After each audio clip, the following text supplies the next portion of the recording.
Howdy, hi. This is Dear Job Sports college basketball picks and predictions for Tuesday, February 10th, 2026. We are looking at some basketball games that are taking place on a Tuesday. Let's get into it. All right, so the losing, it does not stop. Apparently, it will never stop. I lose all my money in college basketball, and then currently I make it all back in the NBA. Why it's going this way, I don't know, but it is. So that was fun. We had a bunch of teams who had leads. We had a bunch of teams who then choked the lead. No bueno. I go 1-5, bringing the season record to 342 and 319. If you look at the graph in the middle of the screen, it keeps on getting worse as the number goes down, and that number is not even accurate because that has not factored in the Arizona loss. It takes like roughly 10 minutes after the game finishes to update. So that's not even, it doesn't even have Arizona in. So the record in February is 22, 34, and 1. This is fun. I add $10 to the giveaway fund. That brings the total to 154. We will do the giveaway at right around 200 bucks. Yeah, I'll recap the horrible day. On the left-hand side of the screen, you have Mr. Krabs from one episode where he plays on the world's smallest violin. That is how I feel currently. I think that's the same. Actually, I'm not sure. Is that the same episode where SpongeBob gets paint on his $1 or $2 bill? Or no, it was his first ever $1 bill, and SpongeBob gets paint on it. And that was such a funny episode. That was a great episode. Anyway, I'll recap. Then we'll get on to tomorrow. So the only winner we had was the over 161.5 in the Louisville game. I may or may not have paired this with NC State plus 6.5. I mean, you guys already knew what I was doing. I don't bet Louisville. That is not in my biography. Louisville, they scored 118 points. Michael Brown had 45 of them. They shot 60% from the field, 60% from deep. They went 18 of 30. They won the rebound battle. They tied the turnover battle. They win this game by a billion. Now we get into the nonsense. Belmont, we had them minus 2.5. What if I told you Belmont had a 3-point lead with 30 seconds left? This was the only part of the game I watched, by the way. So 30 seconds left. Bradley has the ball. They run a high screen pick and roll for a 3-point shooter. He is on the move, catches it 5 feet behind the 3-point line, nails it. Belmont has a chance to win. They turn it over. It goes into overtime, and Bradley wins this game outright. So that was a hoot and a holler. Final score there, 95-84. Bradley, where was this 3 days ago when I bet you to win in Northern Iowa, and you scored 49 points? Did not appreciate that. Next game, we took Drake, minus 2.5. Turns out this Drake team is buns. They lose outright at home to Valparaiso. Valpo. I did some digging on this. This was the first time Valparaiso has scored 80-plus points against a Division I opponent since November 29th. They have not done this in 2.5 months. In their 81 points, 50% from the field, 41% from deep. What does Drake do? 26% from deep, 64% from the free throw line. I love basketball. This is fun. Next game, Slick Rick, St. John's. They would be good if they could shoot the basketball. Unfortunately, they can't. They almost lost this game outright. Xavier actually played really goddamn well. Xavier, they shot 46% from the field, 30% from deep. St. John's, 42% from the field, 23% from deep. They made 3 3-pointers while also missing 13 free throws. It's going to be the same story again. Last year, St. John's, great in the regular season. Then they got bounced in the round of 32 because they could not hit a jumper. Not a single one of them. And then finally, in the most nonsensical bullshit I have ever witnessed, Arizona and Kansas. Darren Peterson gets ruled out like an hour before this game tips off. The line shoots up to Arizona minus 4.5. I am thinking to myself, there is no way I lose this. Darren Peterson is the best player in the country. Arizona will roll them. It's a tight game in the first half. In the second half, Arizona takes an 11-point lead. I'm like, all right, this game is over. No chance do they not cover. They lose outright. I love it here. Final score, I actually don't know. I turned this off. They had a chance to win at the end. Not on the final possession, but they made the two-pointer. They got the inbounds, or they got the steal. They inbounded it. Murray's in the corner, hit the three. I didn't like that foul on Council in the corner. You had him trapped there. Just stand up vertical. What are you doing fouling in that position? You can get the 10 seconds. Either way, Kansas wins 82-78. God damn. I mean, that's a win. You had Flory Badunga 23 and 10. Melvin Council had a massive game with 23 as well. No Darren Peterson, and you still beat Zona at home. Good Lord. All right, that is the recap. Let's get on to the picks for tomorrow. All right, so before we get into it, if you skipped over the recap, which some people do, I do not recommend doing that because you can see if I'm hot or if I'm cold. And right now, I am straight out of Antarctica. I can't hit nothing. 3-15 in my last 3 days. So I am warning you, if you decide to tail these, you already know what's coming. 3-15. Do with that what you will. First game, Duke and Pitt. Duke, they lost their previous game at North Carolina on a realistic buzzer beater. Seth Trimble in the corner. This is a bounce back spot. Duke, they should get this. Pitt coming off of a 19-point home loss to SMU. This team is awful. Capel's going to get fired. No one's going to be at this game. Duke, 83 points a game, middle of the pack pace, 50% from the field. Pitt, they do not have a single dude in this roster who's going to be able to deal with Cam Boozer. Pitt's most athletic guy on the court, I think his name's Dane Cummings. I've read his first name. His last name is definitely Cummings. He's questionable for this game.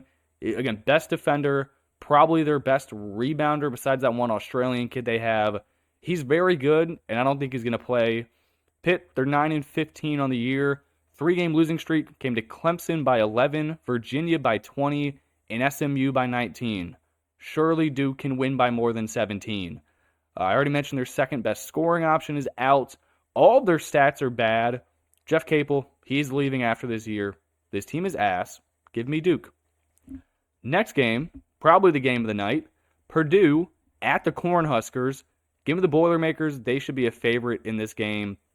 So they're catching 2.5. Give me them. Both of those teams really haven't had the most enjoyable of the last few weeks. Nebraska dropped back-to-back games against Michigan and Illinois. Nothing to be ashamed of, but they were undefeated, and then they lost 2 in a row. Purdue, they lost 3 in a row to, who was that? UCLA, Illinois, and Indiana. Prove-it game for the Boilermakers here. 19-4 on the season. They're coming off of a real ugly home win to Oregon. Veteran team. You got the best point guard in the country with Smith. This is simply a must-win game for Painter and company. 83 points a game, bottom 100 pace, 51% from the field. You got 6'5" white boy, Fletcher Lawyer, going up against 6'5" white guy, Frager. Although Frager does come off the bench, he closes out the games, but he does not start. Both of them can light it up from deep. It is going to be electric. Nebraska, 21-2 on the year, coming off of a 12-point win at Rutgers. Really nothing to show about there. Rutgers is horrible. They were not supposed to be this good. If you go back and look at preseason polls, they were picked in the bottom half of the Big Ten. So the fact this has come into fruition, kind of insane. Very 3-point dominant team. If they're falling, they probably win this game outright. If they are not falling, they lose this thing by 10. Give me Purdue, catching 2.5. All right, next game, favorite bet of the day. This line should tell you everything you need to know. North Carolina coming off of the home win against Duke. Miami catching 1.5 points. This line should be North Carolina like -4. Give me the Hurricanes at home. North Carolina 19-4 on the year, 7-3 in conference play. Miami also 7-3 in conference play. So this game is going to mean a lot for overall standings. 83 points a game, top 125 pace, 48% from the field.